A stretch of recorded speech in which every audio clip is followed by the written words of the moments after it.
Hello and welcome to the One Step Ahead show by DSP Mutual Fund, where we are going to know about some interesting investment strategies today for the armed forces by the armed forces. When one signs up to join the armed forces to protect the nation, it may also mean signing up to face a bullet or a bomb, or being ready to live in remote locations away from the family for long periods. With a singular goal to serve and protect the nation, many a times our armed force personals forget about protecting their financial interests, let apart grow their wealth. But when one lives with such uncertainties, isn't it important to ensure one should take care of their finances well so that other responsibilities and life goals are also met smoothly? Have a comprehensive financial plan which would help their families in situations when they are away on duty. How do our armed force personals meet their financial responsibilities? Where and how should they invest their money or meet financial priorities? To help the Indian defense personnel with the right investment advice, we have with us today Colonel Sanjeev Govila, who is the CEO of Hum Fauji Initiatives, an ISO certified personal financial management company engaged in long-term financial planning and wealth creation solely for the armed forces and their relatives. He is a certified financial planner and SEBI-registered investment advisor. Sanjeev is also chosen as India's top 10 financial planners in 2017. He also writes regularly on personal finance columns of newspapers, magazines, and websites. And he has also conducted a number of lectures and workshops on personal finance throughout the country for Indian Armed Forces officers and the retired or retiring officers. Sanjeev has serviced Indian Army for 27 years from 1983 to 2010, and then he took a VRS to set up his own personal finance company. I'm delighted to have Sanjeev with us in today's conversation. Welcome to the show, Sanjeev. Thank you very much, Sumanna, for getting me here. This is, of course, a passion with me. I run a business also, but both things combined means I'm always, I always feel very, very young and like to be on such shows which reach out to a lot of armed forces personnel, and whatever I know, whatever knowledge I've gained over a period of time, that can be disseminated. So before we start this interesting conversation with Sanjeev, I request all viewers to share their questions or queries in the comment section, and we shall get back to you at the earliest. So Sanjeev, we would want to know more about you and Hum Fauji Initiatives. Can you take us through your journey? Yes, absolutely. Firstly, about me. Did I choose armed forces? I don't know, because I appeared for the NDA exam, got through it, and then it was, one thing after the other without my choosing. But I'm very, very grateful that I gave that exam and got into the fabulous armed forces. I got into the army. As you know, armed forces is Army, Navy, and Air Force. So I got into the army, and including the 4 years of training, plus 27 years of service, it was 31 years of my life that I was there. It was very painful to be leaving that fabulous organization, but certain reasons I felt that I need to see what is meant by grass on the green on the other side of the fence. So I took that jump. Officially, when I was in the army, then I was an engineer, an electronics engineer. I did my BTech and my MTech from IIT Kanpur. After that, I transitioned to being a military strategy expert, where I used to teach, military strategy and tactics to officers from about 54 countries. Then somewhere I thought, I've had enough. I've done enough. There's nothing more I could look at. So let me see what to do. And when I thought what to do, when I was thinking about what to do, personal finance, which always used to be my passion. I used to be the unofficial financial advisor to my friends and colleagues and batchmates and all. I said, why not that? As far as my company is concerned, when I left the armed forces in 2010, and my wife was a teacher in Delhi, she also left that, and we both started this company called Hum Fauji Initiatives. Now, this is a company we started with the aim of doing it solely for armed forces officers and their family members. And it is great to say that, we are continuing with that. We don't take any other people as our clients. The main aim of my company was financial inclusion of armed forces personnel. We talk about financial inclusion for so many other people, especially those who are in the lower income bracket. But nobody realizes that actually armed forces people are also financially excluded from the main society. Absolutely, Sanjeev.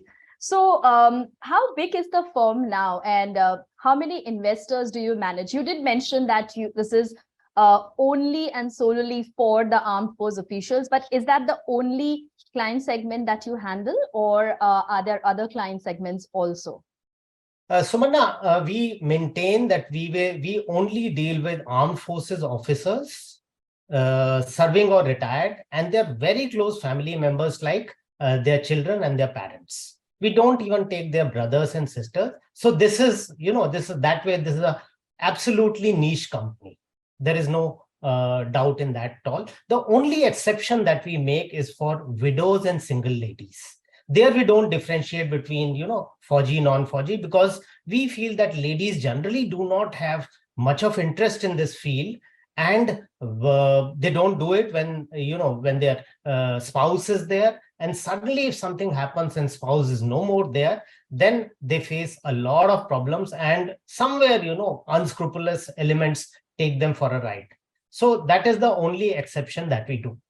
As far as my company is concerned, as on today, we've got about 3,300 armed forces officers subscribed to us, and we are managing approximately 1,090 crores of AUM, which we've built up very slowly and gradually over the past 13 years. One more thing I would like to say, that, when I was thinking of leaving the armed forces, I read a fabulous book called Blue Ocean Strategy. It is by, very celebrated authors, Chan Kim and Rennie Mobond. That had a very big impact on me. And if I say that is the book which guides our philosophy of creating this, niche only, that has come from that book. I have just no doubt, and I still keep it with me. That's an amazing story from the armed forces in the personal finances domain. What were the biggest challenges you faced in managing the money when you were in the armed forces? Would you want to share your experience with us? And how did that experience actually help you shape your approach towards personal finance and wealth management? Sumanna, there are few challenges which are, absolutely different from other people who are not in armed forces kind of scenario. The very first thing is frequent transfers. It could be that you can get transferred within 1 year and maximum in 3 years. 3 years is absolutely, quite rare. So 1 or 2 years you get transferred. So in case you've made any, financial discussion groups, if you have a financial advisor or something, you have a total disconnect from that person, because you could be moving from being in Mumbai or Delhi to, let us say, Nathula, which is in Arunachal Pradesh. So, sorry, Sikkim. So you could be going there, and for, days you would not have anything called connectivity. You may not even have electricity. So these kind of scenarios suddenly keep changing all the time. And that's why there is a disruption in your money management. Second thing is that you're almost always out of touch with the society as such. Of course, now internet has made things much, much better if it is available. But when I left, then internet had just come in and it was pretty patchy.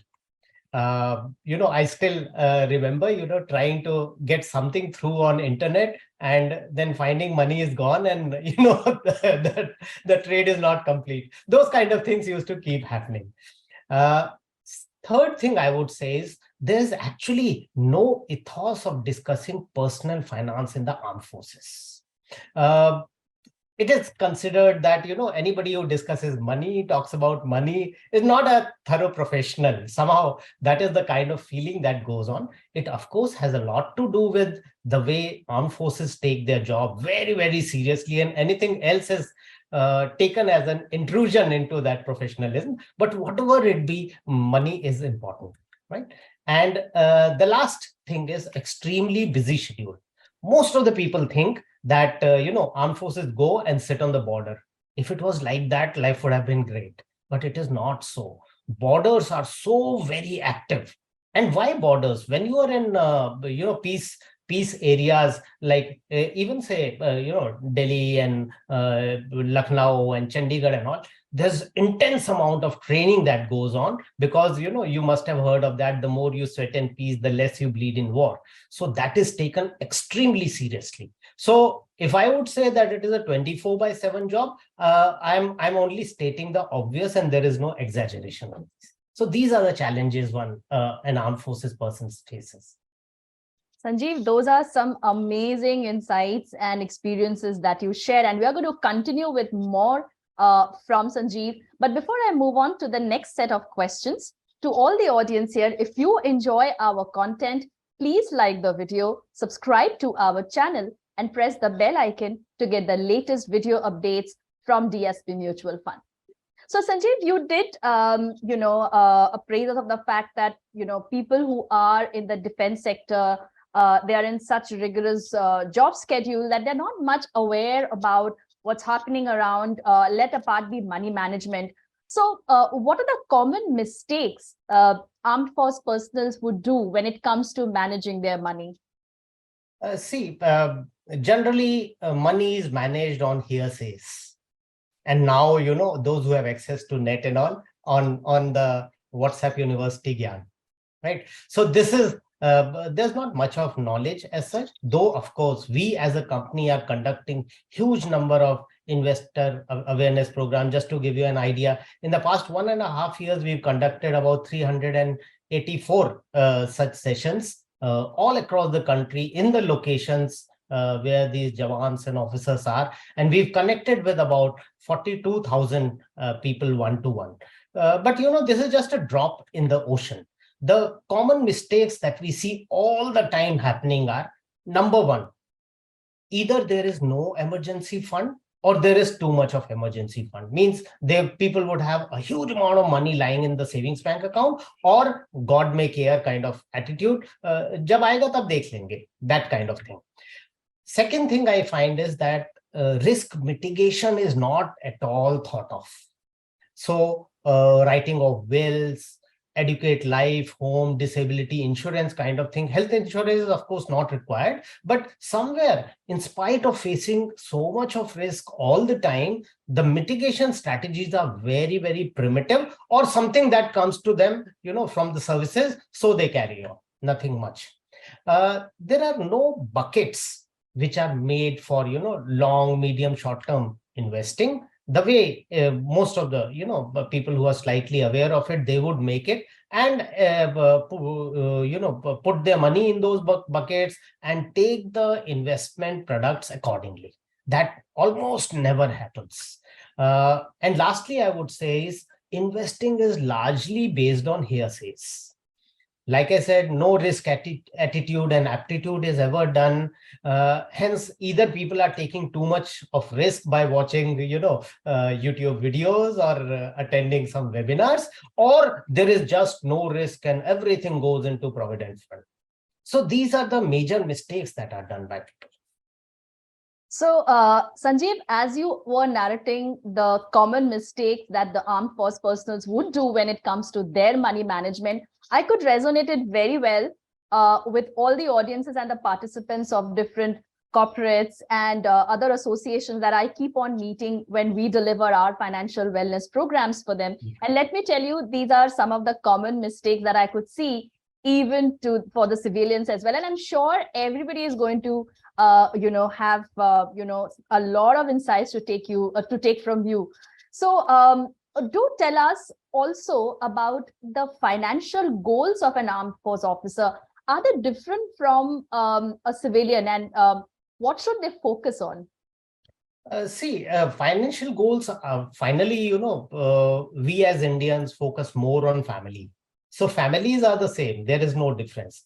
So I would not say that financial goals are different, but there are a few imperatives, like, armed forces, jawans, sailors, and airmen.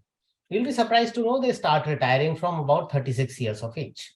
So 36, when people say, okay, I'm settling down in the corporate, they would say, I'm about getting, started. I'm settling down. Then, these jawans are retiring. As far as officers are concerned, they retire, most of them retire maximum from at about 54, 55 years of age. That again, you would see is much lesser than what is there in other places. So they need to cater for post-retirement skills. Having served all their life in the armed forces, probably the civilian skills that are required for the second inning is not there. So this is one thing that they have to cater for. And this could require a lot of money when they are on the verge of retirement or when just retired. Second, they don't really have to cater for medical expenses. Armed forces cater for them well while they are in the services and when they are out of the services. The third thing different is that they get a pension on retirement. They are the only segment who gets pension on retirement directly from the government, though that pension is very, very less for jawans, sailors, and airmen.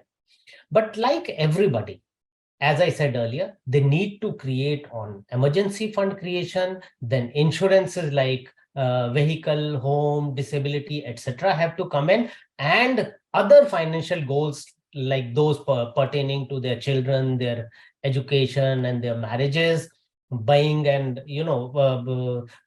buying a car and changing a car frequently as per this thing, and then other things like going on vacations, catering for some medical emergencies, etc. The same goals remain on the other side. Great. So we would now want to understand, how does your firm operates? I mean, what kind of processes do you all follow when it comes to advising your clients, and what financial products do you recommend for those who are still in the service? Okay. We operate like any other good, ethical, value-based financial firm. Our mentality is that of going through a financial plan.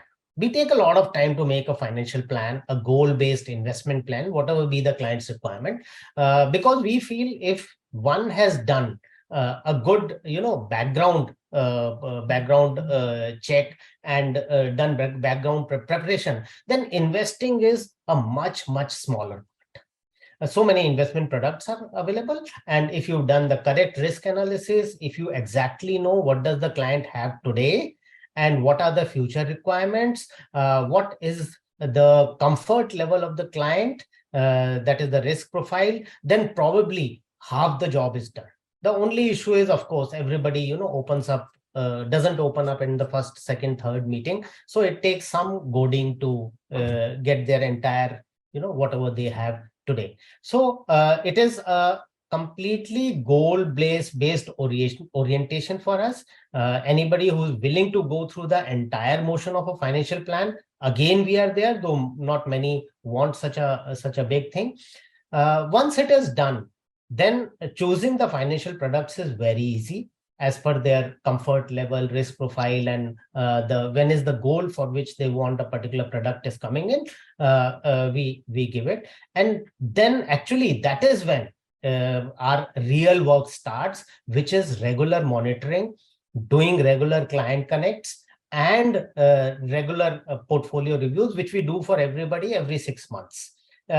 Portfolio review doesn't mean changing portfolios, but there might be times that we may do no changes for 2, 3, 4 years also, if everything is going right. Now the products that we use are exactly as they require. However, somewhere after going through whatever products are available in the market, mutual funds are our mainstay. There is just no doubt in it. We love their flexibility, ability to take any amount of risk from zero to the max risk available, be able to switch out, change fund managers, change the funds, change the AMCs, whatever is required. There is a great amount of tax efficiency also there. The STPs and SWPs, etc., such great tool, freedom SIPs, etc. The mutual fund industry keeps innovating all the time, and that gives us more and more tools in our hands. Apart from the mutual funds, we do give a lot of corporate FDs, corporate bonds, government bonds, such kind of thing. And for those who are ready to take slightly higher risk, we even give P2P kind of products. Great. And what provisions of withdrawal do they have in case they need money suddenly? Because you did mention that at times they are at very difficult locations.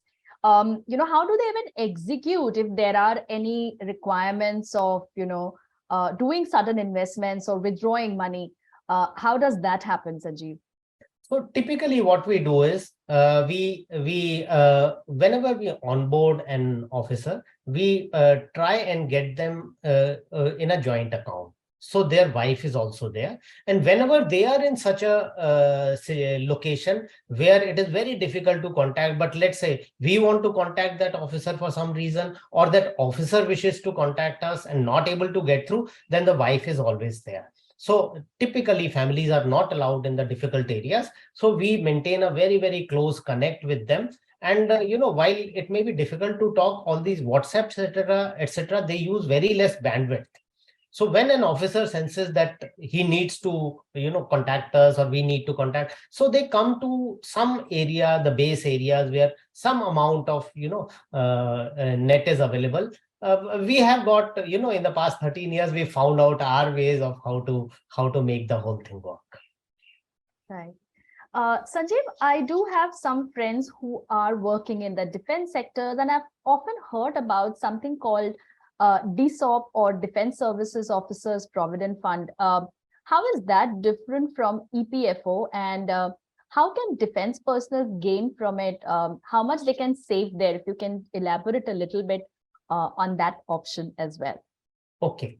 So Defense Services Officers Provident Fund is a kind of provident fund, as it is very obvious. Now, there's not the difference between DSOP and EPFO is EPFO is managed by the EPF is managed by the EPFO organization, who have their own unique rules, etc. DSOP is like the PF that any government servant has. It is actually managed by the same PF organization which manages for other central government employees. Typically, the DSOP rates are always the very same as the PPF rates. The rules of PF fully apply there. That means, since there is in DSOP, there is no contribution by the government, and hence, anything contributed till 5 lakhs in a year is tax-free, and beyond that is taxable. So 2 buckets are created by the government in that manner. When this rule was not there, then DSOP was got for most of the officers. So they used to put in a lot of money. Now taxation has changed a lot of things, but it is something that gets deducted right from their pay office itself. So it is something which is very, very convenient. And with the automation being there, it is very easy to withdraw money. So within about 3 to 4 days, sometimes even earlier, the officer can withdraw any amount of money from the DSOP as per rules, of course. So DSOP is a very good thing, but after taxation has come in beyond 5 lakhs, then we always now tell the people to restrict it to about 41,000 per month and nothing more. Great. So it could serve as an emergency savings, what it sounds, and as you have described. No, it can't, because suppose the officer is posted in an area where he's not able to put in an online request. So All right. DSOP is a provident fund. It should never ever be taken as emergency fund. We say that it should serve as your long-term requirement, and the way PF is supposed to be. And for emergency fund, there are mutual fund, liquid funds, or bank FDs, savings banks, sweep accounts, etc., which are better as emergency fund. Understood, Sanjeev. Um, Also, a job in the armed forces introduce a lot of risk factor in the lives of the person, like you had also highlighted. How do you advise that they mitigate this risk in their personal finances, and what kind of insurance protection you feel they should have for themselves, or what are the insurance protection that you suggest them when you advise them on their overall financial plan? Okay, when I talk about risks to an armed forces person, actually I would say there are three risks. One is life risk, as you very, very rightly brought out. Then there are medical risks, and then there are, of course, life skills risk. Life risk as such, we all know what happens. Apart from the kind of life risk everybody faces while walking on the road or going on a train also, it is whenever you are posted to slightly difficult areas. Difficult areas means the whole of J&K, a large part of the Northeast. When you go to the borders, then it is not merely the adversary whose risks are there. There are climate risks also. There are terrain risks also. There are so many avalanche, etc., in the north, and let's say North J&K and North Arunachal, etc., that they are also very, very big life risks. So definitely armed forces people face a much more life risk than others. While in the service, the armed forces give them adequate for cover. For example, army officers today have 1 crore worth of cover, which is given at very, very good rates. But I somewhere feel that 1 crore is not sufficient as on today.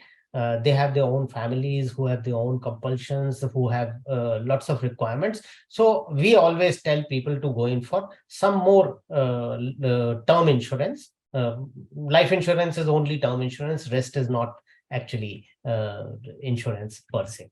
So that is one thing. When they retire, there is a very, very small, about 15 lakhs worth of insurance. So if they have any liabilities left with them, then definitely this cover is not adequate. So before they retire, they should take additional cover. Second thing is medical risks. Now, medical, when they are in service and when they are, if they are leaving the armed forces after 20 years of service, then they get full medical cover from the armed forces as such. Initially, when they are serving, then they have the military or hospitals, etc. After, when they are retired, then there is an organization called ECHS, the ex-servicemen contributory health service. So that is also there, and that is pretty good. But the bigger problem is, because in the armed forces, everybody has to adhere to very strict code of being medically, medically fit. So there are so many cases where people get what is called medically boarded out if they are not up to the standards required by the armed forces. So problem comes in when they get medically boarded out. So that is a very big risk. When they get medically boarded out and their medical history says that they have a problem, they may not even get good medical cover outside, or very, very expensive cover. So that is something they have to plan for while being in the service. Third is, of course, life skills. If it is when they take the VRS, it has nothing to do with the money part. So they need to keep building up their life skills. Yeah. Great, Sanjeev. Sanjeev, you also mentioned about very early retirement, in the armed forces. From that perspective, how important is retirement planning for an armed person, and do you feel the benefits that they receive from the government, are they going to be enough? How do you recommend they should plan their retirement planning? Yeah, see, if one is leaving the armed forces early, even earlier than stipulated what they are allowed to, then of course the retirement benefits that they get may not be sufficient. When they retire, there are two things. One is that they get their bulk amount, which consists of the gratuity and the leave accumulation they have. Then even this insurance, there is some accumulation that is there, which they get. They could be commuting that they can get, and their provident fund money. These are the five things that they get. So it may or may not be enough. It entirely depends on what are they planning to do. If they are going to cooperate and getting a good job, then of course there's no worry. But most of I won't say most, large number of them do not do so, and then there a problem comes in. For somebody who's retiring, superannuating per se, then the bulk amount that they get today is more or less sufficient. The pension is also adequate, provided they do not have any liabilities. If they have any liabilities, then definitely it is not. Like, people have special children.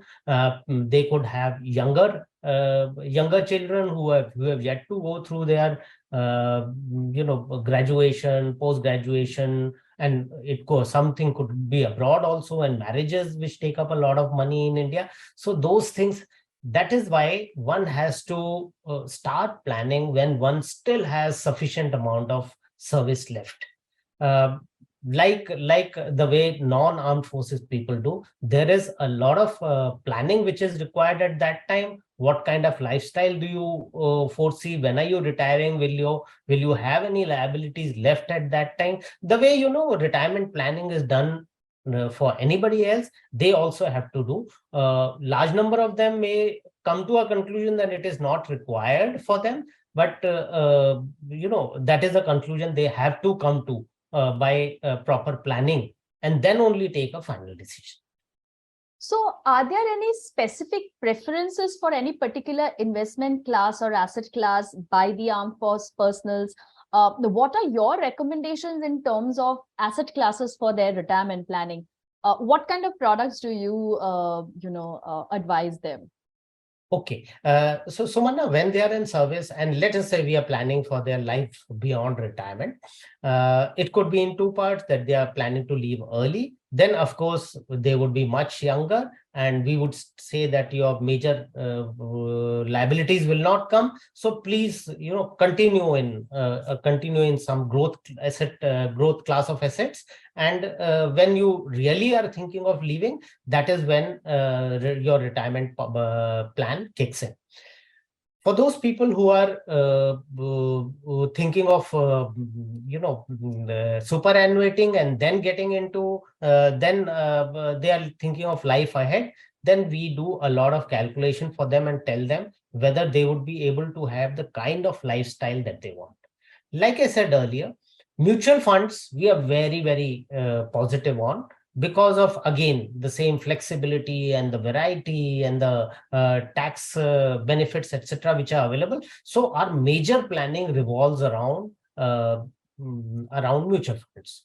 In case we visualize that they would also need additional income after their retirement, then instead of other avenues like NPS, etc., we prefer mutual funds. There are very good retirement plans in the industry that they can take, and the flexibility to take those products makes it suitable for anybody. One can always do the various variants.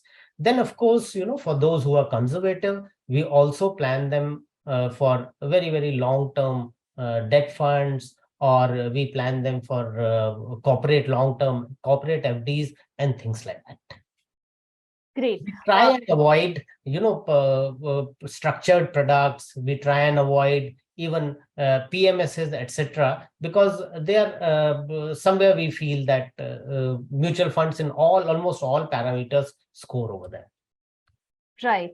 And are there any specific tax considerations or benefits that a defense person should be aware of? No, it is the usual tax benefits. And now the way the government is pushing the new tax regime, so I visualize that in about 3-4 years' time, almost every one of us would be in the new tax regime. So, tax planning, planning based on taxes is passing. Now one should look at the intrinsic strength of a product to plan, rather than base everything on planning, all the planning based on taxes. Great. So, Sanjeev, to summarize, what are the 5 important things you would advise a defense person should keep in mind when it comes to managing their money and their wealth? Yeah, this is extremely good question that you've asked, and I would give a very comprehensive answer. Number one, like everybody else, armed forces people, personnel should realize that one has to be financially savvy. There is just no bravery in thinking that money management is meant for others, and we don't want to be banias, we don't want to be seen as unprofessional when we talk about money. Money may not get you everything, but still it gets you a lot of things which you want to have in your life. But while being financially savvy, please avoid tips, please avoid most of the influencers, please avoid mis-selling, and all this you will be able to do only if you put in the required effort to be financially savvy. That is number one. Number two, do not learn only to earn. You have to learn to keep the earned money also. It is very important. Most of us concentrate on earning, and once we earn that money, then it comes and lies in our savings bank account. I mean, all that effort has gone really waste. In the same vein, I would say that avoiding mistakes is much more important than getting the best investment right. We waste our so much of time, energy, and effort in getting the right investment, getting the investment right, and we keep committing mistakes. Nothing will work out financially if we do that. So if you avoid mistakes, then investments are largely done. Third thing is, everybody underrates the creation of emergency fund. Emergency fund, if not created, can cause serious financial disruptions. So we have to calculate what kind of emergencies can come in, hence what kind of money do I need to create as my emergency fund, so that I don't have to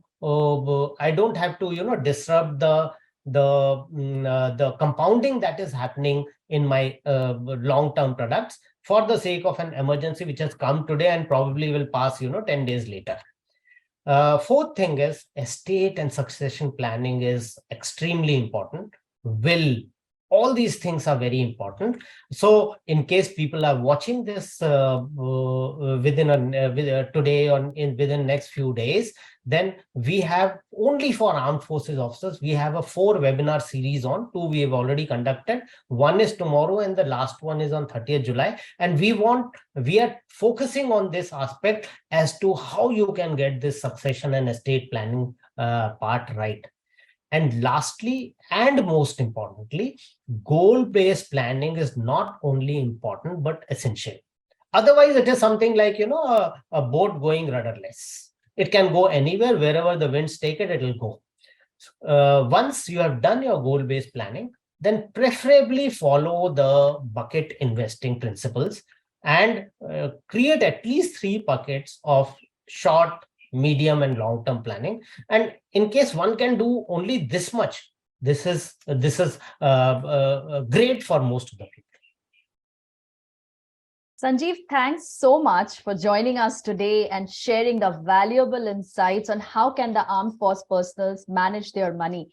And since the investment principles, like you had highlighted, holds true for everyone, I'm sure all our viewers would equally benefit from your advice and the expertise that you have shared.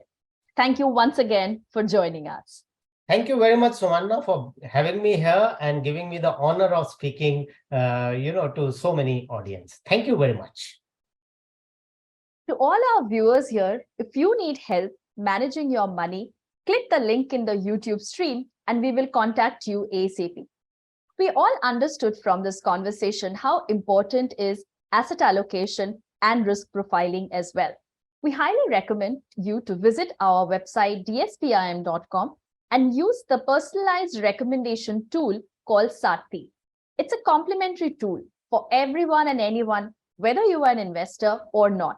And it will just take you 5 minutes to know yourself and your risk appetite better. I'm sharing the link in the YouTube description for your reference. Hope you take some time out to check it and use it. Happy investing. Mutual fund investments are subject to market risks. Read all scheme-related documents carefully.